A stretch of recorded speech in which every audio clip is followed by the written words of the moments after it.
Here I want to show you how to find the derivative.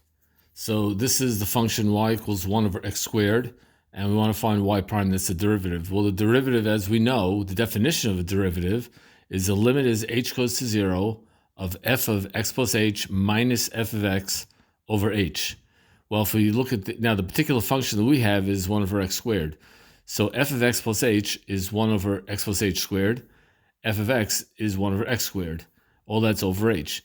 Now, to get from here to here, I combined these two fractions on top, which means I multiplied this fraction by x squared over x squared, and multiplied that fraction by x plus h squared over x plus h squared. And then I combined the h, and that's on the denominator. So I have on the numerator, I have of my new fraction, I have x squared minus x plus h squared. Then I have h, which is that h there, and x squared x plus h squared, which became the new denominator when I combined these two fractions. Anywho, if I just expand out the x plus h squared, I get x squared, 2xh, and h squared, which is being all subtracted. And notice how lovely and conveniently we have x squared minus x squared. It cancels. So now all I have left is the minus 2xh minus h squared. So I'm just going to factor out the h and go to this step right here. So I have minus 2x, just minus 2x minus h, and all times h on the outside. But notice that I have a single h out here, a factor of h, and I have a single factor of h down there, and they cancel. But once they cancel, now I don't have an issue of letting h just be 0. Remember, when we have a limit, the simplest thing is just to take that number, the 0, and just plug it in for h, and that's your answer. But we can't do that when you have like an h on the bottom of a fraction or something like that. So we have to do all this, resort to all this trickery.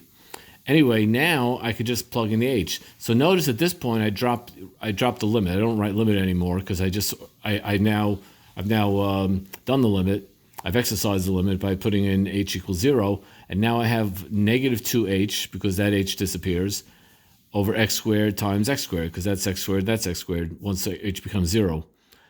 Now I'm simplifying this, and I get negative 2 over x to the third power, and that is the answer. That is the derivative of 1 over x squared. That is y prime, negative 2 over x squared.